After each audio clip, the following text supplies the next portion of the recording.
I checked the camera to laugh at my wife in her pajamas. Instead, I called the police. My name is Marcus Webb. I'm 37 years old, a senior logistics coordinator from Portland, Oregon. I've been married to Jenna for 6 years. She's a graphic designer. I work from home. I leave coffee cups in rooms she's long since abandoned. I argue with our cat, Gerald, like he has valid counterpoints. I loved her without question. That Thursday morning, she caught me at the door. Are you working until 8 tonight? Yeah, probably. Kiss on the cheek. Door closed. She was gone. What I didn't mention, our apartment cameras had finally come back online the night before. 11 days of faulty wiring, a landlord who moved like cold honey, a technician who'd finally shown up Wednesday while I was at work. Jenna had let him in, texted me afterward, all fixed. So at 10 a.m., I opened the security app at my desk. 30 seconds max. Just confirming the feed was clean. The footage loaded. Jenna was in the living room. But she wasn't in pajamas. Wasn't eating cereal. Wasn't doing anything I'd expected. She was standing at our open front door, letting in a man I'd never seen before. He walked in carrying an empty duffel bag. She closed the door behind him, looked both ways down the hallway first, the way people check for witnesses, then pointed him toward our bedroom without a single word, like they'd rehearsed this. I sat at my desk in complete silence for maybe 4 seconds. Then I picked up my phone and called 911. The operator picked up immediately. I kept my voice low, open plan office, 17 colleagues within earshot, and spoke into my caller like a man trying not to fall apart in public. I'm watching my apartment camera right now. There's a man inside. My wife let him in. He's going through our bedroom. Is your wife in danger, sir? I watched the screen. Jenna had followed him into the bedroom. She wasn't cowering, wasn't on her phone. She was opening our closet herself, pulling boxes from the top shelf, handing them down to him one by one with the casual efficiency of someone helping a friend move apartments. No, I said slowly. She's helping him. Silence on the operator's end. Brief. Loaded. Sir, can you confirm your address? I gave it. Stayed on the line. The man worked through our bedroom with quiet precision. Dresser drawers. Nightstand. The lockbox I kept on the upper shelf that Jenna had always pretended not to notice. He didn't force it. Just placed it carefully into the duffel like he already knew exactly what was inside. He knew. She told him. My colleague Dana appeared beside my desk. Marcus, the Henderson call starts in 4 minutes. I looked up at her with an expression that made her immediately step back. Cancel it, I said. I watched Jenna walk the man back toward our front door 20 minutes later. Duffel bag full. She checked the hallway again before opening the door. Same move, same caution. Then she hugged him. Not a lover's embrace. Something more familiar than that.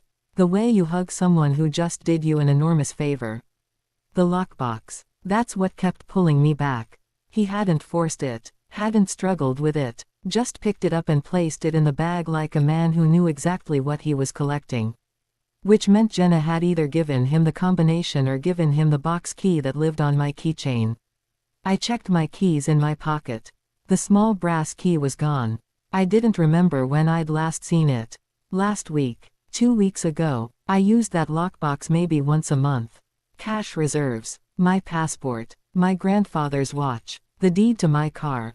Nothing earth-shattering individually. Everything important collectively. My phone buzzed. Jenna. Gerald just knocked my entire coffee off the counter. Chaos here, lol. I stared at that message for a long time. She was texting me cat updates. While the evidence of whatever she'd just done was walking out of our building in a duffel bag, she was sending me cat updates with a laughing emoji. I typed back, haha, classic Gerald. Then I opened my banking app. Joint checking, normal. Joint savings, normal. Then I checked the individual account I kept separately. The one with my emergency fund, 8 months of expenses. Money I'd been quietly building since my father's health started declining 2 years ago. Last transaction, yesterday at 4:47 p.m. Wire transfer, $23,400. Outgoing. I didn't recognize the destination account. I scrolled up through the transaction history with shaking hands. 3 previous transfers over the past 6 weeks. 4,000, 6,005, 8,002. Small enough to ignore, large enough to matter. She hadn't started this yesterday. She'd been doing this for 6 weeks. I left the office without telling anyone. Took the stairs. Sat in my car in the parking garage with the engine off and the footage still open on my phone. Watched the whole sequence again from the beginning. Man arrives. Jenna lets him in. Bedroom. Closet. Lockbox. Duffel bag. Hug. Gone. 4 minutes, 17 seconds. 6 years of marriage summarized in 4 minutes and 17 seconds.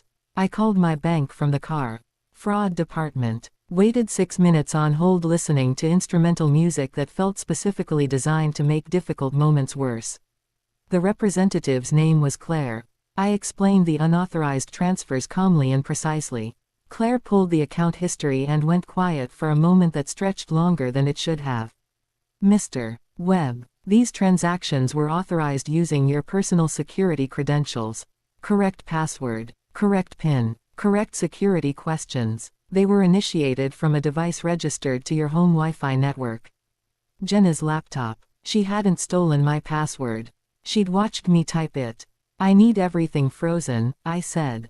Every account. Joint and individual. Right now. I can do that, sir. But, right now, please, Claire, accounts frozen. I hung up and sat there. Then something shifted in my chest. Moved past shock, past confusion, past the raw disoriented grief of betrayal. Landed somewhere quieter, colder, deliberate. She'd asked me this morning if I was working until 8. Not because she missed me. Because she needed a precise window. 7 hours. She'd calculated she had 7 hours. I looked at the time, 11:23 a.m. She thought she had until 8. Which meant I had the rest of the day to figure out exactly who my wife actually was. I drove to my friend Danny's place. Not home. Not the police. Not yet. Danny Reeves had been my closest friend since college. He runs a private investigations firm out of Southeast Portland. The kind of man who finds things people bury. I'd referred clients to him twice before without ever imagining I'd one day show up at his door looking like I'd been hit by something I hadn't seen coming. He opened the door, took one look at my face, and stepped aside without asking a single question. I showed him the footage. He watched it completely without expression. That specific focused stillness of someone professionally trained not to react. Then he rewound it twice. Paused on the man's face near the front door. I know him, Danny said quietly. I stared at him, not personally, but I've seen this before. He pointed at the screen. The way he moves, checking angles before entering, handling items without touching surfaces directly. Systematic room progression. That's not a thief, Marcus. Thieves are messy, opportunistic. He looked at me. That man was executing a specific extraction. He came for particular things. Not everything valuable, just specific items. Danny paused. What exactly was in that lockbox? I listed everything. Passport, watch, car deed. Danny's expression shifted slightly when I mentioned the passport. Your wife. Where is she originally from? Denver, I said. Why? Danny was already typing. Pulled up a database I didn't recognize. Typed in Jenna's full name. Date of birth. Denver, Colorado. 30 seconds of silence. Then he turned the screen toward me slowly. 0 results, Marcus. His voice was careful, measured. Jenna Webb doesn't exist. 0 results. Not limited results. Not records unavailable. 0. Complete absence. Like someone had taken a person-shaped hole and filled it with a name and a backstory and handed it to me 6 years ago. And I'd accepted it completely without ever once looking underneath. Run it again, I said. Danny ran it again. Same result. He tried variations. Jennifer Webb. Jenna Marie Webb. Colorado DMV records. Oregon State ID Registry. He cross-referenced her social security number from the joint tax returns I'd pulled up on my phone. The number existed. It belonged to a woman named Jenna Marie Caldwell. Born 1987. Died 2003. 16 years old. Danny leaned back in his chair slowly. She's using a dead girl's identity, he said. Not dramatically, just factually. The way you'd read a weather report. It's called ghosting. Stealing the identity of someone who died young before digital records were comprehensive. Clean social security number. Buildable credit history. No living person to contradict you. He paused. It's not easy to pull off. Takes preparation, resources, connections. 6 years, I said. The words felt strange in my mouth. She maintained this for 6 years. Probably longer. Danny said, this kind of infrastructure takes time to build. She wasn't new to this when she met you. He pulled up another screen.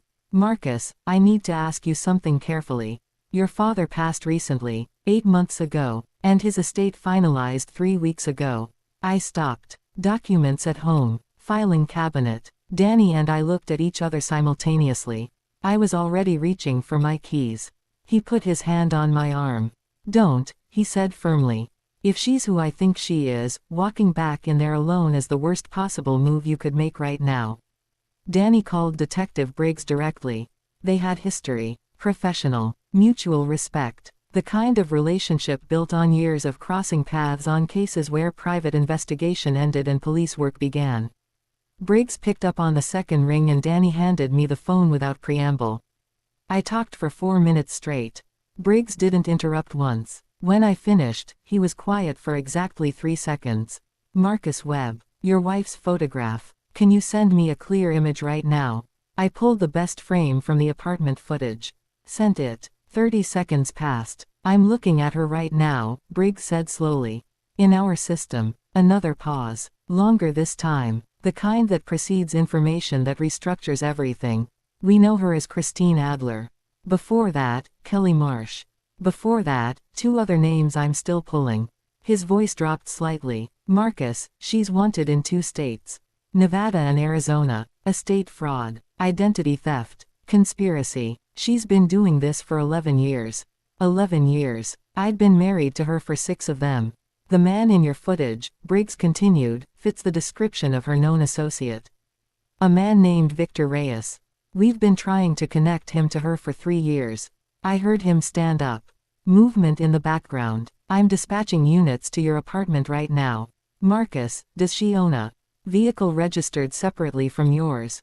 I thought hard. She drives my car mostly. But yes, a Honda, registered under her name. I gave the license plate. Briggs typed something, then stopped. Marcus. His voice shifted into something careful and precise. Her vehicle just triggered a traffic camera 14 minutes ago. Where? Portland International Airport. They caught her at Gate C7. Boarding pass to Mexico City. 1 carry-on. My passport in her bag. She'd needed it as a backup identity document, Danny explained later. Standard procedure for someone running a clean disappearance. My grandfather's watch was in there too, wrapped carefully in a sock like it was just another item on a packing list. Victor Reyes was arrested 20 minutes later at a FedEx location in Beaverton. Attempting to ship my father's estate documents to a Phoenix address. I wasn't at the airport. Briggs had been firm about that. I sat in Danny's kitchen drinking coffee that tasted like nothing and watched the clock move and waited for my phone to ring. It rang at 4:47 p.m. We have her, Briggs said. 3 words. I put the phone down on the table and sat completely still for a long time. Her real name, her original name, was Christine Adler. Born in Sacramento. 43 years old. 11 years of constructed identities.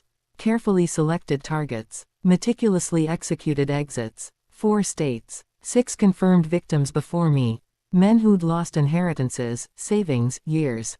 And in 2 cases, never fully understood what had actually happened to them.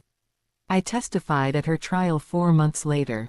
Sat 12 feet away from the woman I'd shared a bed with for 6 years and watched her watch me with an expression I finally recognized for what it actually was. Not love, not guilt, not even contempt, pure calculation, wondering if I'd be useful somehow. Even now, Christine Adler received 14 years. Victor Reyes received 9. I recovered most of the transferred funds. My father's estate documents were returned intact. The lockbox contents, minus $340 cash, she apparently considered pocket money, came back in an evidence bag 3 weeks after the arrest. My grandfather's watch included. I put it back exactly where it had always been. Some nights I still hear her asking that question across our kitchen. Are you working until 8 tonight? Casual, warm, completely manufactured. I used to think love made you invincible. Turns out it just makes you honest. And sometimes that honesty is exactly what someone with bad intentions is counting on.